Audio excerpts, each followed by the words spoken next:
Hello and welcome. This is your host, Olivia Brown. And stay tuned because later we will be having a very special guest.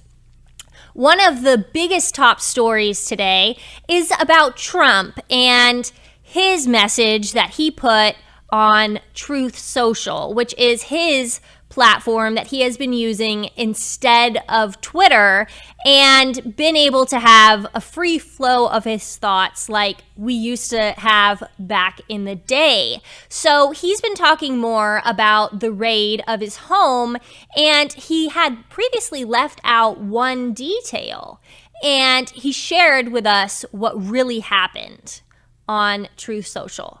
He said, in the raid of Mar-a-Lago, the FBI demanded that all security cameras be turned off. What is that all about? We said no. To me, that is incredibly suspicious that they would want to have the cameras off. You usually think that cameras are only off when there is something bad going down. Why would the FBI not want them to be able to see it?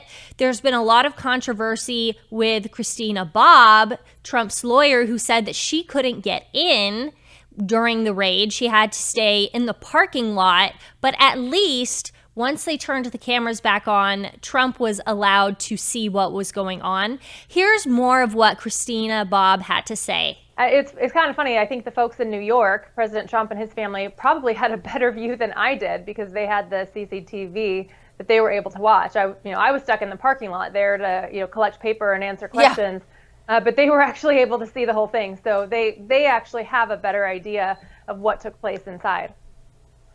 And so that was another point of controversy that I've read two different, completely contrasting reports on. One said that the FBI actually made them turn off all of the cameras. You're telling me that they didn't. Please elaborate. Well, they did. So initially they said you need to turn off all the cameras, and then of course the staff complied and said, oh, the FBI is making us turn off the cameras, and then the lawyers jumped in and said, no, you actually don't have to turn them off. So shortly after they turned them back on. So the cameras were only off for a very short period of time.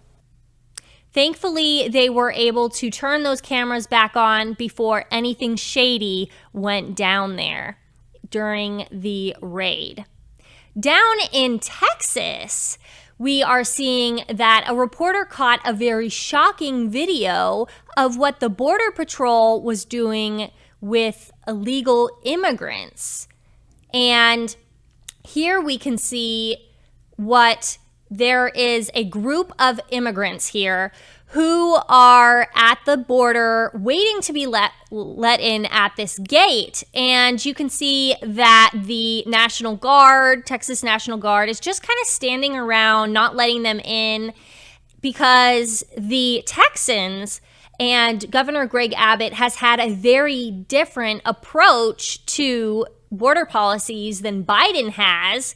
And Biden has stopped the policies that Trump had, like remain in Mexico, and really, really caused this border crisis to be a lot worse than it was.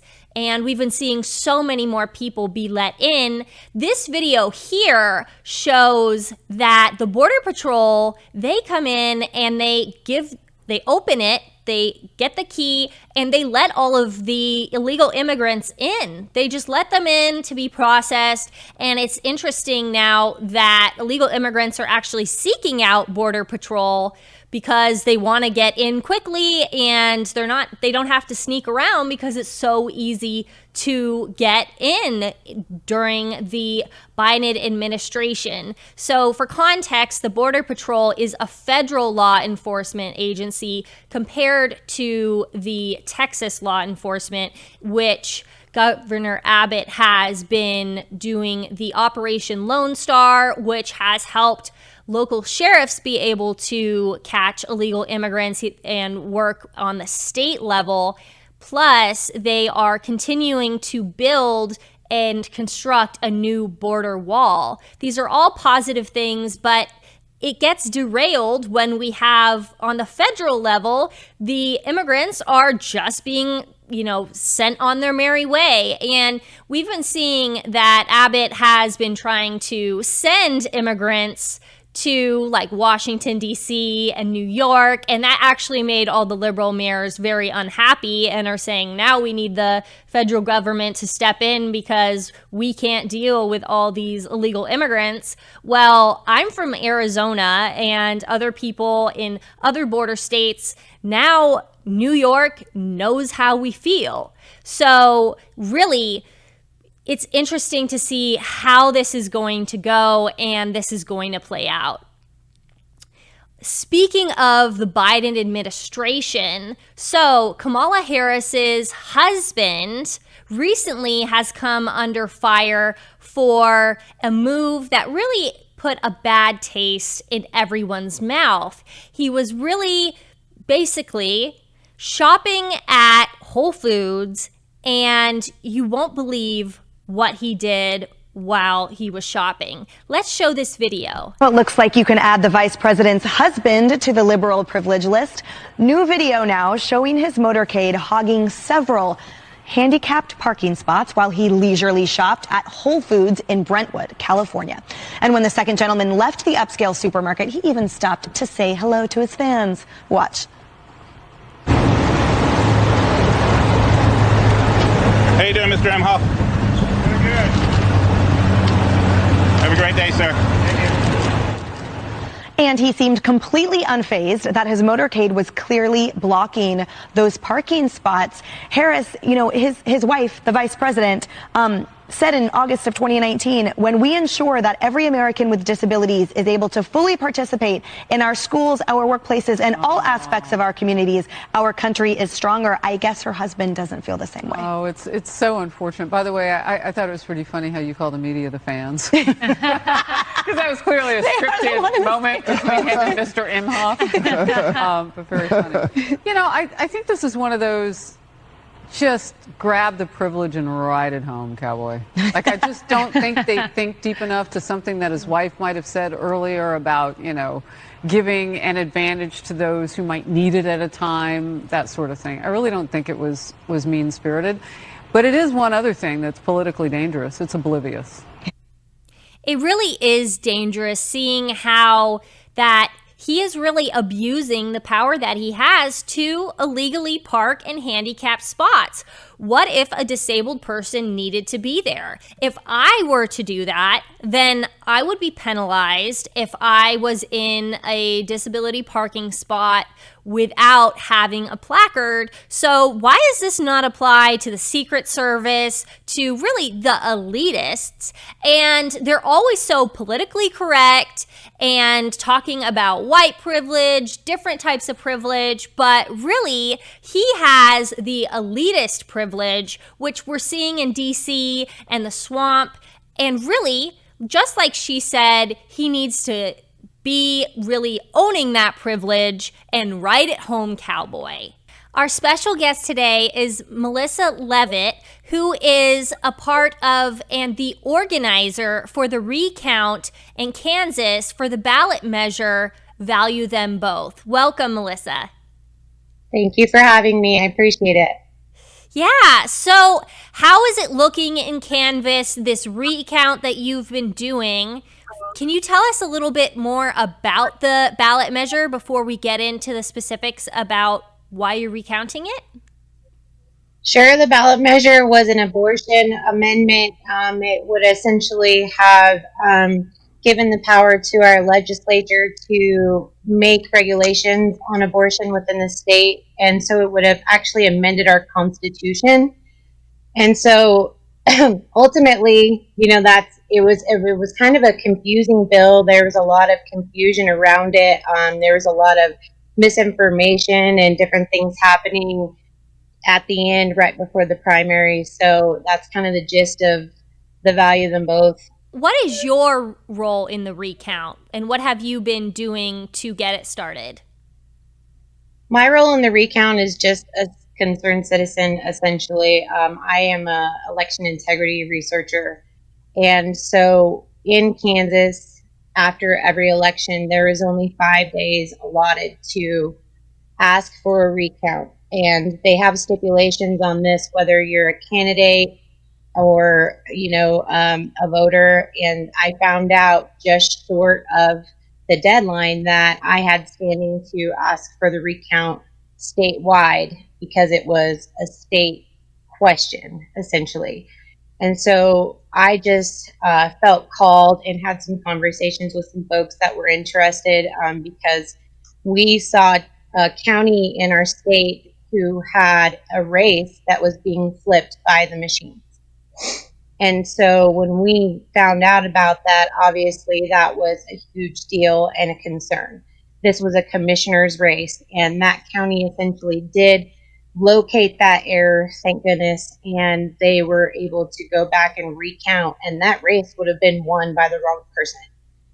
And so I think that overall in the spectrum of election integrity, we don't have enough time in 5 days to complete CORA requests, which is an open records request in Kansas, to get data that would give us a good option as to whether or not a recount is a good idea. So you kind of just have to jump in and go for it, and that's what we've done.